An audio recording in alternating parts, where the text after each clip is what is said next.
So, hi guys. For those of you just joining us, we're going to get started in four minutes or so. Just waiting for everyone to tune in, and then we'll get started. We've got a heap of questions to get through, which people have very kindly added over the last week since we've been advertising the interview between Mario and myself.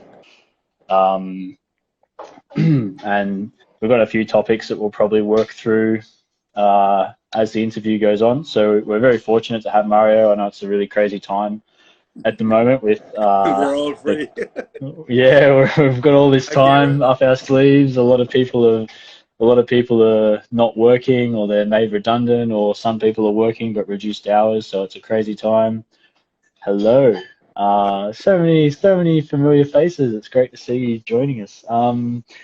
So yeah, it's a really challenging time, and we're fortunate that Mario's very kindly offered to give us some of his time to answer a few questions for people. It's great that we have platforms like Instagram and Facebook and things like that where you can get you can communicate with people that are very well traveled and very experienced, like Super Mario. So we're fortunate that he's going to give us some of his time to have a chat. Hello, Sharada. How are you? Hi, Got a few Shraddha. Indian fans tuning in. Yeah, a few of them around. Yeah, it's good.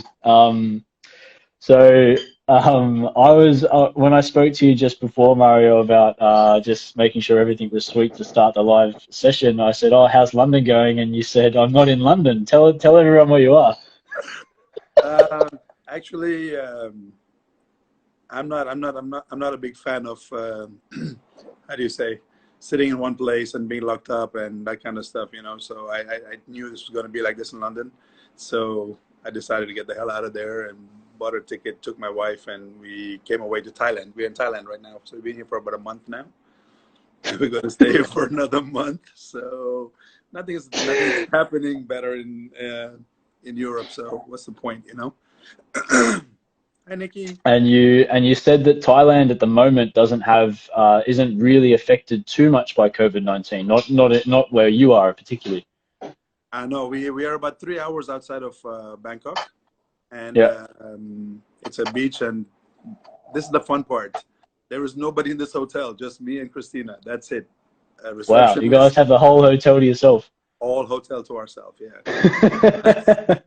Literally nobody here for a whole month. All the Europeans got scared and left. There So are you've flights to got London, like, so it's not like we're stuck here. There are flights to London. Qatar Airways are still flying to Doha from Bangkok, and then yeah. there's from Doha to London. There's flights also with Qatar Airways. So we're not stuck here. We want to be here. You know what I mean? Wow, Um, amazing. but this is great because I've never spent so much time with Christina before. This is the first time we've actually been together for over 8 weeks, and it's nice, and spending quality time together and just away So from the this kind is of this lifestyle is I've been actually quite living. a good segue into one of the questions that was put to us to ask you. Is you said this is the most time you've been able to spend with your wife. How long have you been teaching? Like every weekend? Um, I started in 2000. 2000. So Yeah, 20 years you've been a almost traveling 20 years. artist. Yeah, I've been counting all my festivals, like you put out a post the other day, right? Yeah, And yeah. But that was Croatia, from a year ago. Rovin was going to be my 999th one. Wow, that's So incredible. it's a lot. It's a lot. Nearly 1,000 festivals. And There's in London also. So I've been teaching 1 or 2 years prior to that in London also. So along yeah, with the travel, it's almost 21 years now. So yeah, and and it's that's nice how having long you've people. been teaching for. Yeah, 21 years. So 1999. was that so you moved to London prior to teaching? Oh, no, I lived in London. I lived in London. I've lived in London now for 31 years now. So So you were in um, your 20s when you moved over?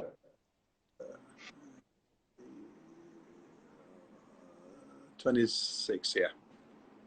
Yeah. No, no, hold on. When I you got this wrong. 88, should 16. have I was sent you the 17. I was questions. 17 when I came to London, yeah. 17 when you came Yeah, over to London from India? yeah. True. Okay. And then, so I think a lot of people would be curious to know who you actually learnt from. Who was your first salsa teacher, or who was your most influential salsa teacher? Um, I was going to post this yesterday, actually. I'm just curious because, nowadays when I see people's biographies and people's gratitude to whoever they're saying thank you to, I just see people who are famous. You know what I mean? It's like And that's Yeah. wrong, because I always want to know who your first teacher was, the person who took you and showed you your basic step. You know, I was going to put Yeah. this up on Facebook actually. And the person who did that for me was somebody called Ezgi Galvani. Nobody knows her. Even people in London don't know her. But I'll tell you something. If I got goosebumps. If not for this lady, you know, I wouldn't be doing what I'm doing. And she was just such a super sweet, kind-hearted woman that allowed me to do what I was doing. I never paid for a single salsa lesson in my life because I couldn't afford it back then. Yeah. She took me up and she told me, like, look, you're going to be good in the future. You know, just start taking classes, but promise me one day you're going to teach for me. And you know, she guided my. I didn't see what she saw, but now that I'm teaching regularly, I see what she saw. You know what I'm saying? Uh-huh. And I'm very grateful for that person. Her name is Ellie, E-L-L-I, Ellie Galvani. She's from Greece, but we've lost contact now for about 10 years ago. We haven't kept in touch with each other, but she's the person who actually taught me my first basic steps. That she guided me into that. And then I met another very interesting person a few months after that, was my intermediate teacher. So this is something that doesn't happen in the world these days. I can guarantee you that now. And if you guys are going to be teachers in the future, please use this system. It actually motivates people. So what he used to do, his name was Paul. Okay. And he used to teach a class. We all used to learn it as students. And then he'll be like, okay, so now everybody, let's see Mario's version, you know. And I was at the back always messing around with my hands and creating 20 different things from what he just showed us. And he always encouraged me in class to be able to show what else I have created or what else we can do with our hands and stuff, you know. So this was This always never something that happens motivated. in classes now. Never. I do this in my class. I do this in my class all the time. If I see somebody doing something, I always tell them, okay, show us what you got now, you know, that kind of stuff. He always encouraged me, and that motivation always kept me in creative mode. You know what I mean? So whenever I went to class, it was never what was showed. It was always more than what I learned. You know? Why are you laughing? From my experience, people in your classes are too busy trying to get the combination to be able to have learnt it, and then they're trying to like find variations to it. Things are different now because everybody comes to class now with a certain expectation. You know what I mean? Hi, Digvijay. With a certain expectation, and I guess you got to give them something to be able to take back home. You know what I mean? And time is very, very short right now. So that's why in London, the class that you came to is only 1 hour long, but the other class I do are like 2.5 hour, 3 hour classes. And there I'm able to play with people, you know? So I encourage people all the time. They all know this. Everybody, any of my students watching right now, they know the kind of stuff I do with them, you know? So I can testify to it because I've been training overseas now for 2 or 3 years with some of the top people, you included, but I was training with Fernando and Adolfo and Farino, with the Beratis, with all of these people that are doing like the world circuit like you are. And I've probably never been more challenged in partner work classes than I were on your, I think it was your Wednesday night classes in London when I came in. And there's like no mucking around. It's like, all right, everyone, this is the first 2, 3, 8s, go. And it's like triple spin, direction change. Girls are like pretzeled and hammer locked up, swapping sides, and I really like had to switch on to be able to catch this stuff. And if I'm honest, I maybe only just got a lot of the combinations, but like a lot of your regular classwork that you do in London is far more difficult than what you're teaching in workshops and festivals and weekends away when you travel. Because in London, I'm able to train people. So if I see somebody this week, I'm able to see their weaknesses and work with them next week, or show them their strengths and show them that there's so many other things that we can actually play with and stuff like that. In festivals, it's just a 1 hour class with people I've never seen before. You know, they've got to learn something that they can take into the social dance floor and be able to execute and enjoy themselves. You know what I mean? So the level of classes in festivals for me are always going to be to keep the people happy. You know what I mean? In London, I'm training people to get better at what they're doing. So it's a big difference, you know. I want to say hi to everybody who's saying hello to me, but he's talking to me, so I can't. You do it. If it's a mid conversation, just say hi, and that person can say, "Oh, he knows me." To me. Natasha, hello. So So we can open it up to the group if we like for everyone that might be tuning in now. If you have a question for Super Mario, feel free to write it in the comments. I do have a heap of questions on my laptop just behind me here, so we can start working through a few of those shortly. But if anyone has a question ongoing through the talk that we're having, feel free to type your question in, and we'll get to it as soon as we can. The one of my students US in brothers London just are the said guinea like, pigs. actually, you guys are my guinea pigs because, if you train with me regularly, you come to classes regularly, you know the kind of things I do. So if anything needs to see how it works or whatever, I've got to try it out with you guys first in London before I can take it out to festivals and teach like that.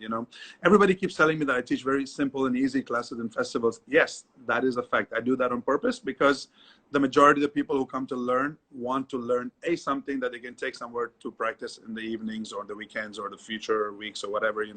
So for me, it's a deliberate ploy. I do that on purpose. If you guys want to learn really crazy combinations, whatever, please come to London. I will make you guys excited there. Okay. Hi, Cynthia. There's Nav no is asking me question. this question for the second time. What motivates me? Navjot, I love teaching. I really love teaching. Whenever I see people excited or enthusiastic to learn, for me, being able to give my whole knowledge to them, and keeping this cycle between student and teacher exciting is something that motivates me a lot. Right now, I don't miss dancing. I really miss teaching. That's a big difference right now. Okay, I really do not miss dancing. I really, really, really miss teaching. And CC for sure at the end of this shit, go to London and buy the That's DVDs. about going to London to learn from you. So motivation for me comes from how people accept what I'm giving them. You know what I mean? About in 2012, I started losing something in my life. I really started losing motivation to teach, travel, etc., etc. Everything was going a little. I don't know what it was. Something was happening, and then a bunch of people turned up in London, and Raul is one of them.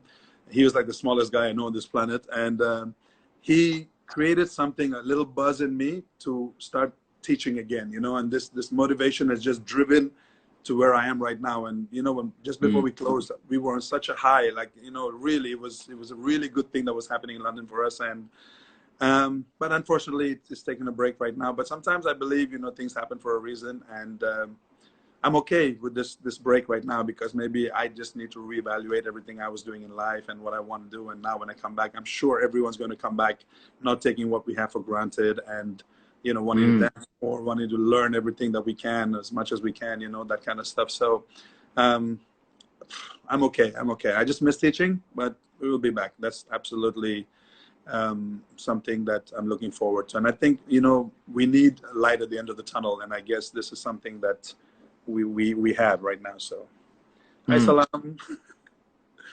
There's there's definitely a lot of I think there's a lot more free time now up people's sleeve because before busy was the trend of the century. Everyone was busy, always busy. What more stuff can we take on board? We do more, and then the time for yourself is really becoming diminished. And your your way of coping with this was to say, "Oh fuck, we might get stuck in London for God knows how long. Well, let's go and take some time for ourselves, and we'll go to Thailand." And then you guys are there, and you can concentrate like when I messaged you the other day and asked you if you'd like to do an interview, I said, "Oh, how are you going? Like, how are you coping with the not dancing situation?" And you said, "Oh, it's not too bad. I just came up with 500 new moves that I'll be able to take to my students." So he has breakfast, grabs a wife, they might go for a walk on the beach, and then he casually comes up with 500 new combinations to throw at people like when Somebody the asked me this lockdown question finishes. yesterday. Somebody was asking me this question yesterday about how people are writing to me, and I'm keeping in touch with people, and they're like, how are you without dancing, without teaching, whatever? And they're like, oh, I guess you must be coming up with a lot of moves. I was going to tell them that it doesn't work like that. For me, the creation of moves actually comes on the social dance floor. So it doesn't come with me just taking Christina's hands and saying, okay, let's do this, let's do that, and it doesn't work like that at all. I need to be able to dance with 300 different people, and something will come out from there. I got to test that with other people. It's a working formula that I have, only that happens on the social dance floor. It doesn't come with me just with Christina at home. It's never going to happen. I would never create a single move here even if we were to dance with each other, it would never happen. It's not something like that, you know. It's Mm. so yes, I'm very creative, but right now I'm taking a break from that part, you know. So Hmm. come back, I'm sure it'll all come back again, and I'm sure Terry agrees with this as well. So some questions going around there, bro. I can't even read it properly. There's So a really good one there. There's one from Antonio. What would you suggest one can practice in socials to better their command, i.e., preparation slash information, so that the follower always understands what you want? So how to be a very better simple. lead. Very simple. Focus, focus, focus on your technique. Your base techniques, the things that you guys think you know, are the things that you guys need to be keep doing all the time, like a crossbody lead, a crossbody inside turn, an outside turn, whatever. Just keep focusing on that. You know what? You should never get to a point where that becomes boring, because um, all my students in London agree that we are at it all the time. Even if you're with me for 10 years, you will be learning a simple crossbody lead all the time, or an inside turn or something like that all the time, because you know your rescue part, the part that brings you out of it, is your basics, you know. So wherever you mess up or whatever you're doing, or if you're trying to create something, your exit is a basic, you know what I mean? It's your Hmm. basic things, is your basic turn or your basic whatever. Now the more better you get at it, the better you get at your base techniques, creation comes with that. You know Hmm. what I mean? It's like you have two hands, you know the bass, you know this, you can lead it. That's it. You take it into that and you work on it. So don't think the most complex thing is the best dance. It's not. Sometimes the most simplest things are the dance itself. You know what I mean? It's like, you will see. I mean, come to London, train with me for a little while, and I'll show you how easy it is. You know, it's very easy. Hi, Sankit. There are a few people asking if you're coming to Australia. Have you got any plans to return to Australia one day? Because you've been here a few times in the past. Yeah. Hi, Fred. How are you, dance floor bro? Good to see you, man. Hope you guys are well. Hope everybody is well. I really wish everybody, you know, stay strong, stay positive, people. It's a very tough time, I know, and I think more than anything, physically, I think mentally, people need to be, you know, focused. So please just stay positive, okay? Everything's going to be okay. I promise you that. I know it's going to be okay. Australia, what's his name? Jamie Jesus actually invited me with Graham. They were doing some Mambo event. So they Oh, invited the me to Mumbo come. Palladium, yeah. Yeah, yeah. So they invited me for 2020, but I was already busy on those dates. So we left it for another time. And you know, you Hmm. guys are so far away, and if I was going to come, you know, I need a long time, and I just can't come there for a weekend. And right now in London, I don't want You're to come. halfway there now. You could come to Australia after Thailand. You just have to wait for Bro, the this borders was to open. forced on me. This was not something I wanted to do. This was forced on me. So Christina is doing better. How are you? Who's this? Okay. I know the fact that you and Christina are doing better than most of us at the moment, so I'm kind of planning to ask you, how are you? Oh, I'm good, Digvijay. Thank you very much. Everything is good. Life is good. Just focusing. You know, you guys are locked up there. We are locked up here. So that's the difference. The only thing Mm. is it's a little bit sunny and we got a beach outside. That's all You're we on have. the beach. That's it. Definitely That's doing a one of big the saving festival. graces of being in Australia at the moment is you can still go to the beach in some of the states. Like some states, they're fining you for going out. But in my state, like I live very close to the Yeah, beach I and I saw can you. I saw surf you. every day. And really fortunate, hey, I'd be pulling my hair out if I didn't have this outlet. I know. Well, what can we say? Just a There's little bit more. I'm sure May is the tunnel. You know, the out. Yeah, I think flights are supposed to resume, or they're going to reassess the situation in May, June to figure out, what do we do from here. Mm-hmm. So I think that's the next thing. Do you have to convince Christina to come to Australia? I don't think you'd have to I convince her. think that would be very easy, Nav. Not a problem at all. Not a problem. Yeah, rubber arms. Anjana, I was She'd be supposed to totally be in happy. PIDC. I already have my ticket. I was supposed to be in PIDC with Rocky, and unfortunately, the event got canceled. And I'm so sorry I couldn't come this year. But I'm sure I'll be back to India soon, and we'll catch up there. Okay. Mario, I missed the positive atmosphere in your classes. Tina, one funny case of that were in your classes. Tell, please, one or two funny cases. Funny cases. Yeah, I there think was. you create a lot of funny cases. You can I've never been more nervous, for Oh man, example, in some of your classes, and you might make a mistake, and then because I'm Australian, he's like, oh, the Bushman it up. Let's everyone pay attention to this. Like, everyone just stop what you're doing and watch this guy make an ass of himself. Usually when I pick on somebody, it's because I'm paying attention to you. Yeah, which It's a is good. compliment. You know, it's a compliment. There was another Bushman called Kieran. I believe he's watching us right now.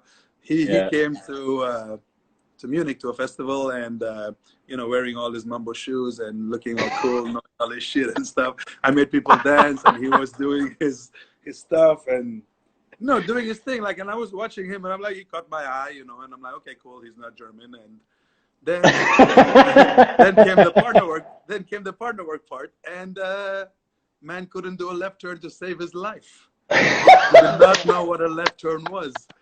And man, the whole hour he got it from me. Really, he got it from me. I thought this guy was never going to speak to me again. I even went and apologized to him. I hope your left turn is okay, Kieran. So yeah, I mean, you know, He's okay. I don't know if I should be grateful or ashamed that he was one of my students before he came to learn from you in Australia. Look, you come to classes to learn something, right? And if you did not know how to do a left turn, you learned it. So I feel good that there was a positive outcome. You know what I mean? Yeah, of course, absolutely. I don't expect everybody to know everything, but it was just a funny thing that happened with the guy, you know. And Chapati Navjot from Sydney, nobody remembers what his real name is anymore because I made a nickname for him and everybody just remembers him with a nickname. And that was another funny thing. Yuri, you came to London, you learned with me, and you know, I didn't make a name for you because you couldn't understand anything I was saying, but hope you learned something there. Yes, I know. Do you think Cynthia, right? do you think there'll be an impact on social dancing when the lockdowns are taken away? When the bans are lifted? Do you think there'll be less social dancing, or social dancing will be affected because of the Somebody break? started this question. DJ Pierre from London started a question about saying that in case anything happened and everybody was supposed to go back to dancing next week, how many people would go? And I was very surprised with how many people said they wouldn't go out. And to be quite honest, I think we will be back to the way it was because everybody's just so bored. They didn't know anything else apart from working and dancing. You know, I think yes, there will be people who are afraid to go and make contact and stuff like that.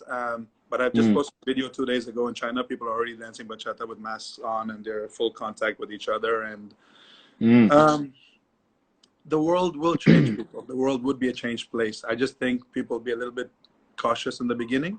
But the way we were all working and going so fast in this world, I'm sure we'll go back to the way we were in less than a year. But the good thing is I believe in about 2 or 3 months' time, they will start opening up clubs and parties with just 50 people or 30 people or whatever it is. Small socials will start, you know, initially. And then by the time the summer is over, I'm sure it will be a big festival will be coming up. And because you've been inside a small social, I'm sure the fear will go away.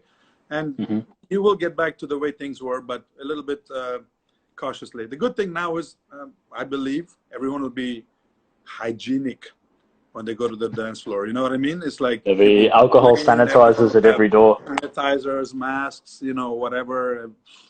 I'm not worried. I'm not worried at all. I just think people are scaremongering each other too much. I just decided not to watch the news anymore. And we feel much better now that me and Christina just turned off the news. She doesn't want to know anything about what's happening in Russia. And I just keep an eye on BBC just to see if there's anything new that's coming up, just to know what we're going to go back to, kind of thing. You know what I mean? No, Digvijay, I'm not scared. Everything will be back to normal, so don't worry about it too much, honestly. I think it'll be very similar to the trends we've seen for COVID-19, where it might start off quite small and then it'll really spike again when people realize it's okay and safe to come outside again. I think people will take full advantage of their freedom again, and they'll be booking tickets and congresses and flying around the world again to learn and social dance and get inspired. I've got a question. I speak to a lot of promoters as well, and you know, they also have a fear inside them about what to do. You know, festivals, this, that, you know. And I'm telling them the same thing. I'm like, guys, chill out. You know, okay, this year we lost out on a few events, and you know, I'm so sorry about that. But you know, it will be okay by next year this time. Absolutely. Because there's like, if anyone's from Europe or familiar with the system in Europe, Europe can have up to 3 or 4 festivals per weekend. Absolutely. Which is huge. That's so many events. Like, we don't have anything like that in Australia. We might get one or two events per month, which is still quite a lot for Australia given our population size. Where it's just because we're a big country and we're spread out. Another thing is, I also think in a positive way speaking, people will value what they're going to get from now on. Before, maybe they were just taking it for granted that, oh, it's just another festival, you're going to go there. Spoiled for choice. Now they will be like, okay, you know what? These 3 days, we got to dance, we got to do our thing, whatever.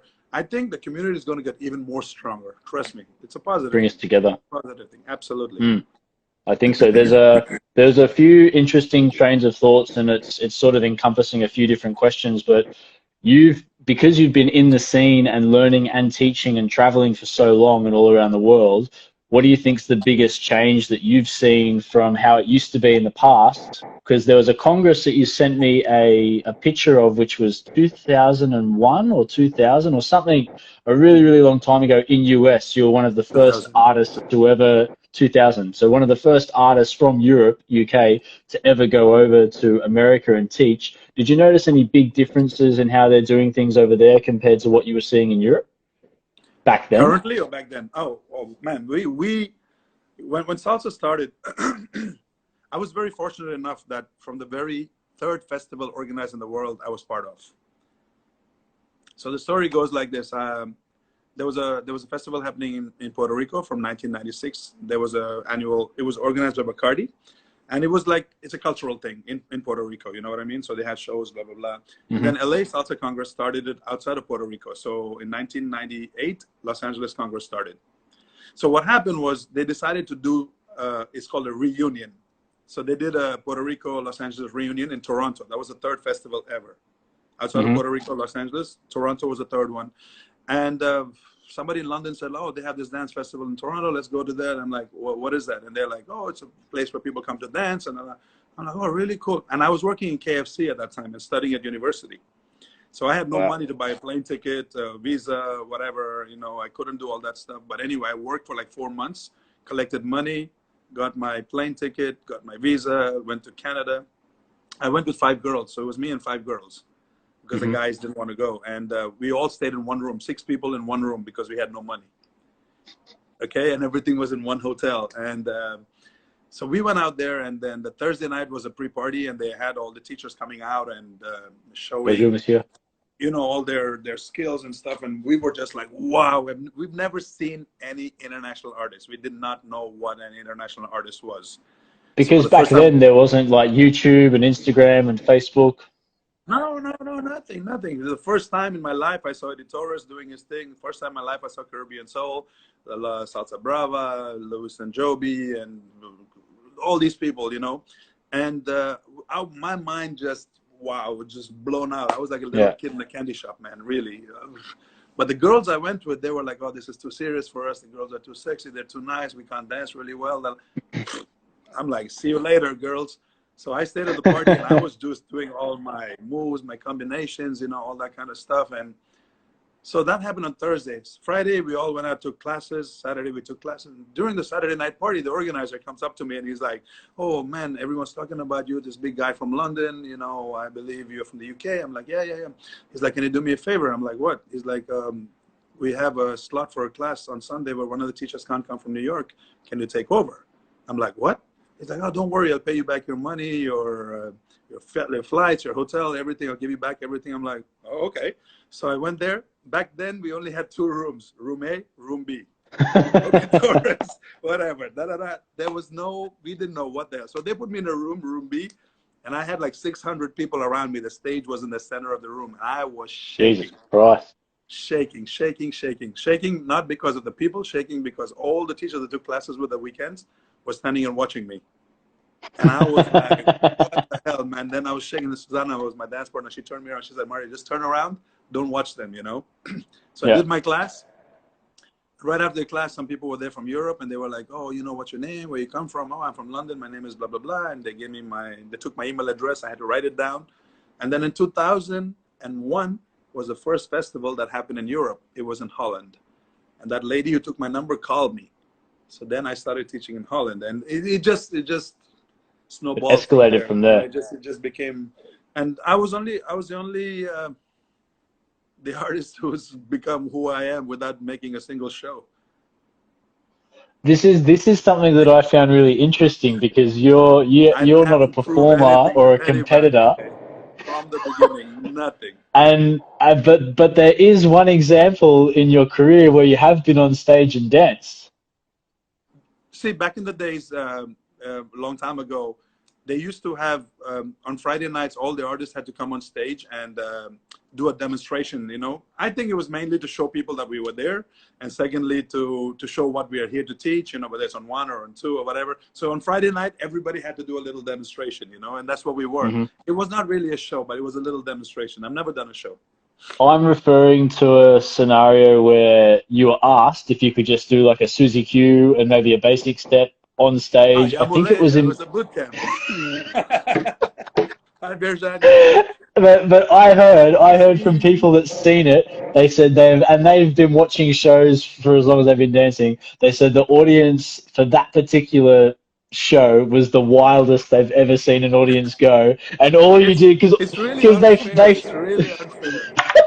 because they with you though, right? Like they said, oh no, it's really simple. They really downplayed what you had to do. They said, oh Mario, it's really basic. Like just do a basic step, a side basic, a Suzy Q. Like everyone else is going to be doing it at the same time. So then you came out knowing, okay, I'm just going to do this one or two things. But then all the artists that were on stage with you at the same time got down like on their hands and knees. So you were Oh, the that was only one brilliant, standing. bro. That was look. Even though it's funny, I just felt so like I was disrespecting my colleagues. You know, it's like so. It was a 50th anniversary of Zurich Salsa Festival, which happened like 3 or 4 years ago.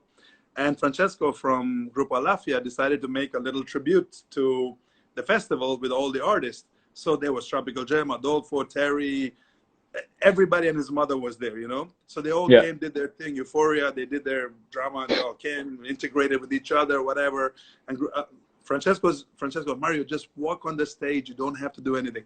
Anyway, so they all did the integration. Then they all had a common footwork. So there was like 40 of them on stage, just doing a Yeah. common piece of footwork. At some point, they all just sit down on their. They just go squat down.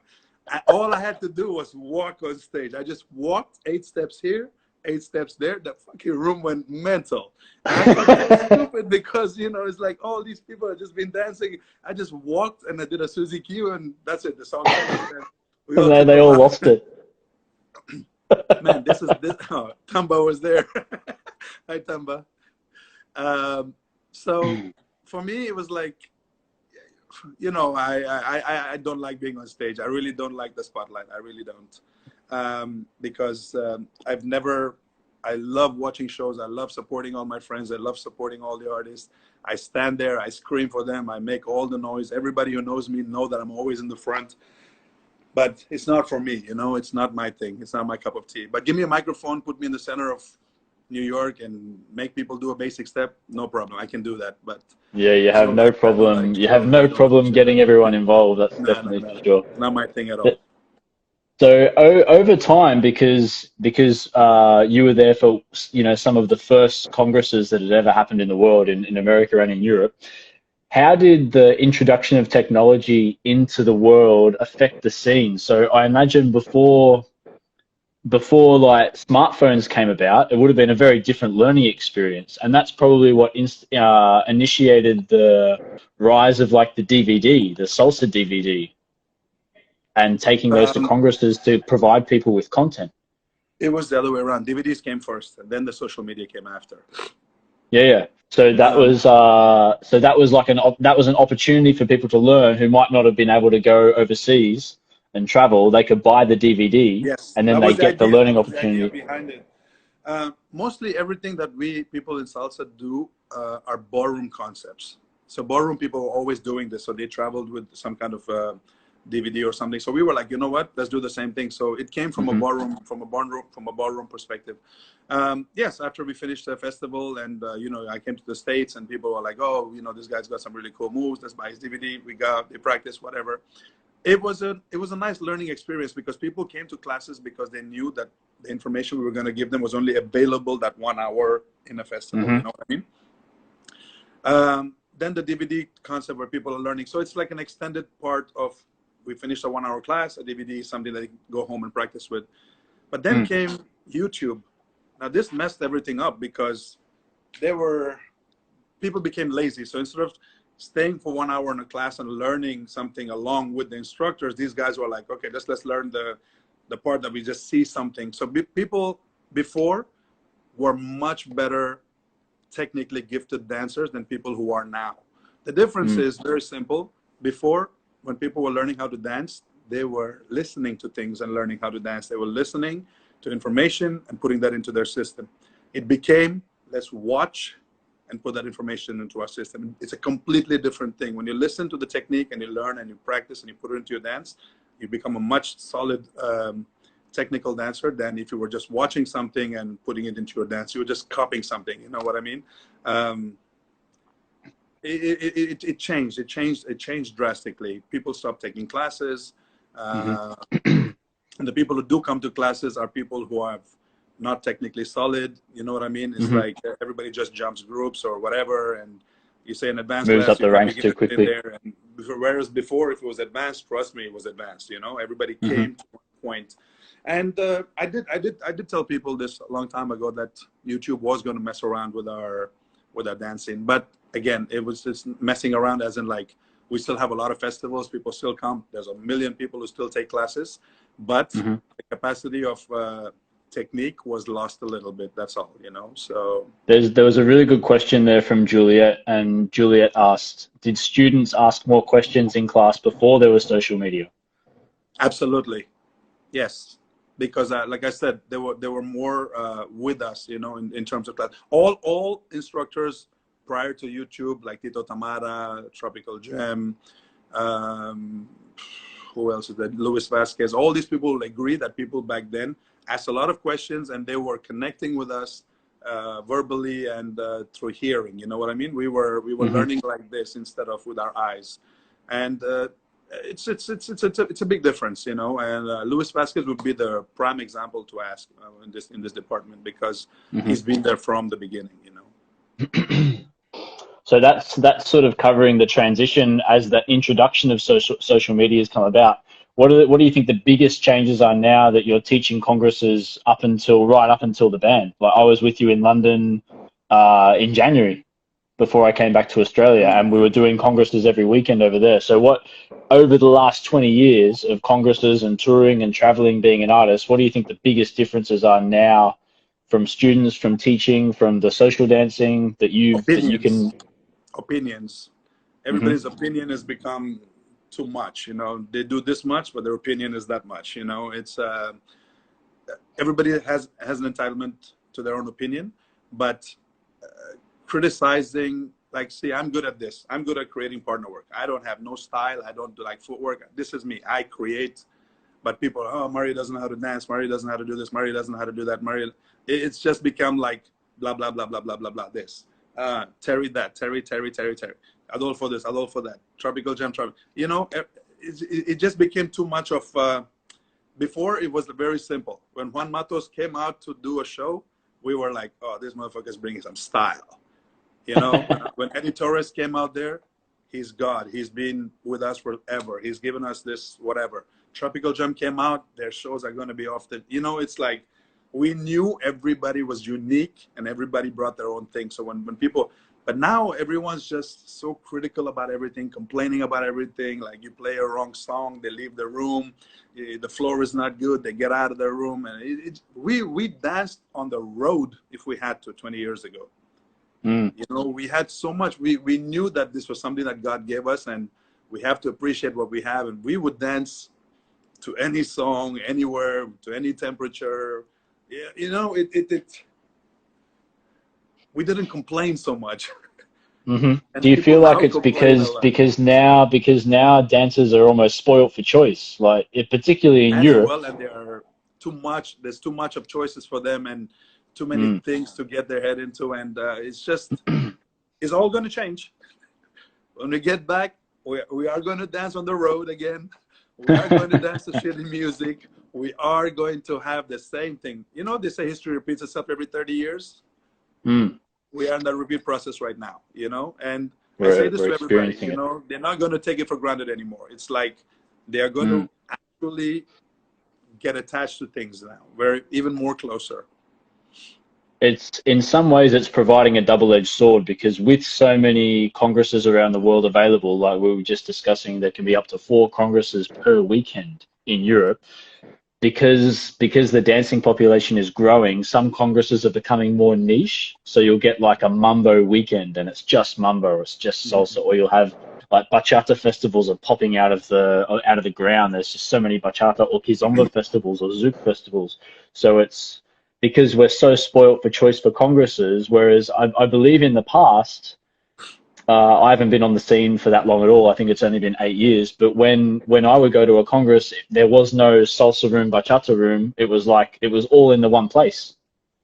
I completely love that. And there's only one festival that actually does that currently. They play Cuban salsa, they play mambo, they play merengue, they play bachata, everything in one place is Monaco Salsa Congress. And the guy is an old school Amidine. He's a very old school dancer, and he wanted to keep it that way. He didn't want to separate things, you know. I understand why people want this separation and stuff, but I always say, like, look, it's a social dance. It's a social dance. Social dance means you don't like the song, go have a drink, socialize, talk to somebody, get to know people. It's not about you just coming to a party and just going at it all freaking night, you know. Nobody Trying to expects dance you in to do front of that. Steve. As well. Nobody expects that. Nobody wants you to do that. It is something that you want, but there is going to be times when there are going to be songs that you don't like. Take a break. You know, go have a drink, chat to somebody, talk to somebody, find out new, get to know. That thing is gone. You know, people complain about that as well. And I think because of that, the separation happened. Everybody had to have a mambo room. Everybody had to have a bachata room. Everybody, look, I'm a big fan. Play everything in one room kind of person. You know, when they play bachata, I get to take a break. Me and Terry can go have a drink. You know what I mean? It's like Terry gets slaughtered on the dance floor. And I think if this happens, I'm sure we could take a break. We come back, refresh ourselves, sanitize our hands, get back to dancing. You know, it's like that's going to happen too. So the divisions brought all these opinions and criticisms and complaints and all that kind of stuff. And the more you keep giving people what they want, the more they're going to complain, you know. And nobody's brave enough now to take solid stances against, like, putting, like, you know, okay, there are festivals like Berlin where you so huge, or Croatia or Warsaw, you can't put, you know, the bachata people and the salsa people together. I understand that. That's a different proposition. But I think generally in the world, when there are smaller events, I think people should just encourage everybody to play everything. You know, I'm gonna say something controversial right now. Actually, right now there's a lot Strap of in, people everyone. using Cuban music to do their classes. A lot. Okay, there's nothing wrong with that. It's rich in flavors. It's rich in music. It's rich in everything. You're teaching movements. You're teaching everything. But then they played a Cuban song in the party. Everybody left. Please explain that to me. Oh, okay, yeah. I mean, what are you trying to say here? What is it that as instructors we're trying to tell people? You're using this music to teach shines, movements, whatever. But when the music comes on at the night, these people don't want to dance with each other. I don't understand this. I just experienced that in January for the first time. They even had a Cuban room in Milan Salsa Festival. And all these people who are using all these musics to express themselves and stuff during shines are not in that room dancing or practicing or doing what they're learning. What is that what is it that we're teaching people then? You know, I don't understand. I really don't understand. I'm still working it out. I'm still asking questions. I'll have an answer next year for sure. Because I think you'll notice, particularly at events that have such a big showcase on the musical element of dance. So if you take Warsaw Salsa Festival, for example, El Sol, they bring one of the biggest bands like in the world every year, and there are thousands of people like there watching and dancing to that music for hours, like hours and hours. I think last year they had Los Van Van, and that Yeah, room was packed. Like heaps of absolutely. people watching, heaps of people dancing, loving it. This year, the year before last was Los Van Van, but when we were there last year, it was Tony Vega. Tony Vega was, yeah, the mambo, yeah. Tony Vega She was also there. brought El Nino. She brought El Nino. The Cuban band was El Nino, yeah. Yeah. So it's in those scenarios, people. I think that's a really nice adaptation that is probably only possible now because the dancing population is big enough to be able to support bringing an entire band. Because like I imagine the cost for such a thing would be huge. which is probably Absolutely. why it doesn't happen that often. But to bring 20 members of a band, all their equipment, like all their flights, pay for their hotels, like that's a huge expense. I It think is, it from is, it memory, is. yeah, And people should and never that's take that for granted. I told all my no students, way. we took about Mm, 100 students from London of mine, and I told them, I said, guys, Friday night, El Nino La Verdad is going to play. You know, I know you guys don't know his music. I know you guys don't know anything about Cuban music because I don't play it in classes.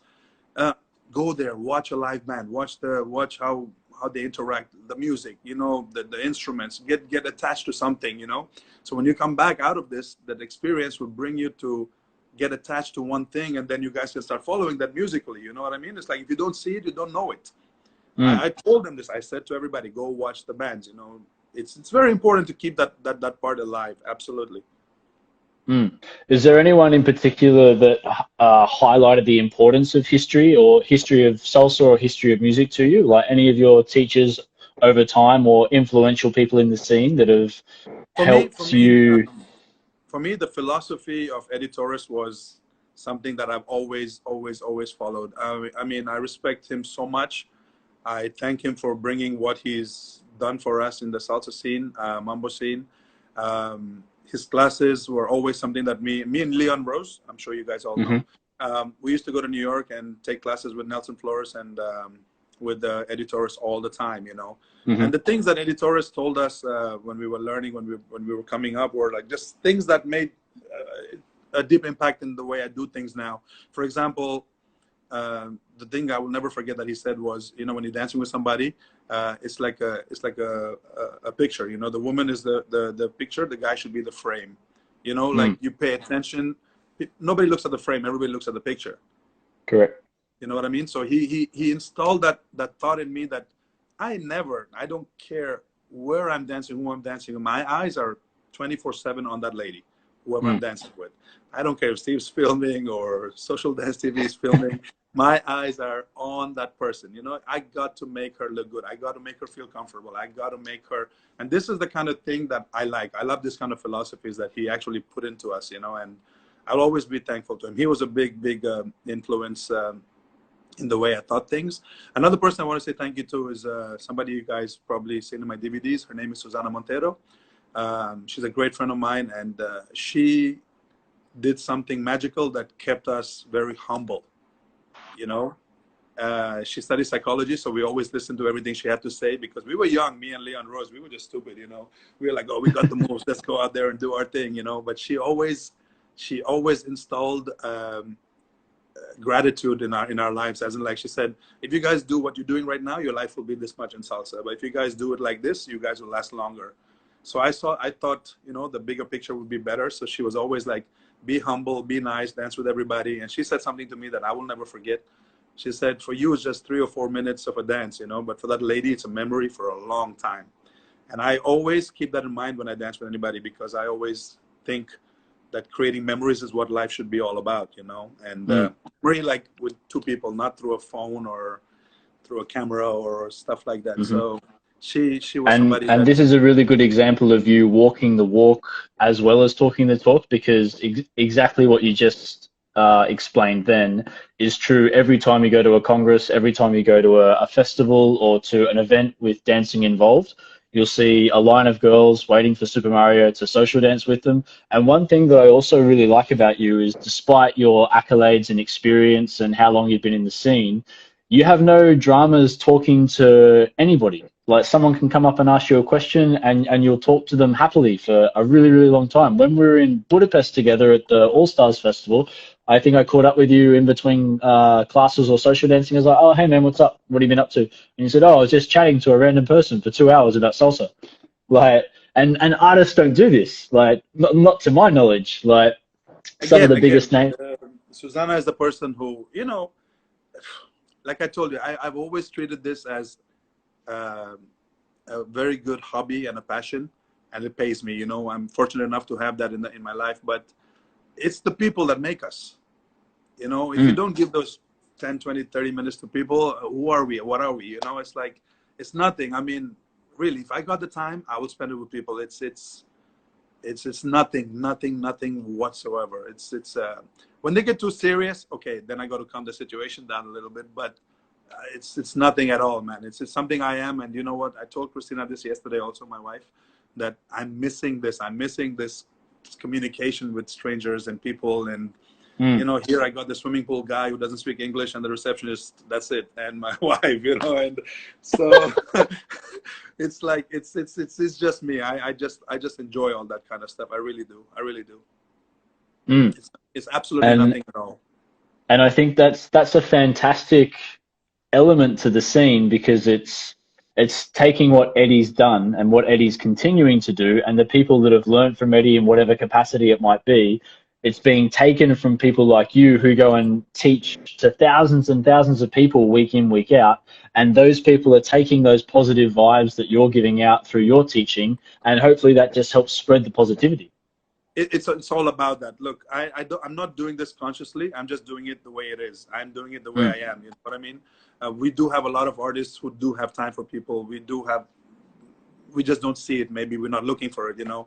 And I just always want students all the time. I tell everybody it's a social dance. It's all about the collectiveness of people, their minds, who they are, what we do, and how we do, and it's all just connected through a piece of song, a dance. That's it. It's nothing more to it than it's just a dance, you know. People dramatize it too much. I don't think I like to do that much, but we're okay. We're in a good place, you know. If it takes me and a few other people to do it, I'm okay. One thing that London has that I'm super jealous about is that you guys have Bar Salsa. So for those of you that don't know or haven't been to London before, Bar Salsa is a venue in Salsa. It's like a 3-story, like massive joint, and in like the lowest level, the basement, is where like the DJ booth and the restaurant and the bar is. And that place has guest artists and teachers coming in every night of the week. So Mario teaches there on a Monday night, and for those of you that go there on a Thursday, Fatty K teaches there on a Thursday night. I was teaching there a little bit for Fatty when I was there, but you guys have this venue dedicated to dance. And I don't know anywhere in the world that has a dedicated salsa venue 7 days a week. Look, I always tell people, Bar Salsa makes London, you know. It's I don't care how good you become. Everybody's been through there. Susanna's been through there. Leon Rose has been through there. Fadi has been through there. Sam Sleek, Mo Flex. Everybody has been through Bar Salsa. It's our temple, you know. And it's like people complain about it now, they bitch about it, but everybody's been through it. Birjan's been through it there too. Nav's been there. It's, you know. It's what I'm all about. I always tell people I love my Monday nights. You know, I love coming to Bar Salsa because I've just finished a festival where everybody has just been so serious, you know, like serious learning, serious dancing, serious shows, serious. And then I come to Bar Salsa and I see people who cannot dance, who want to learn how to dance, who cannot do nothing about dance, just walking drunk.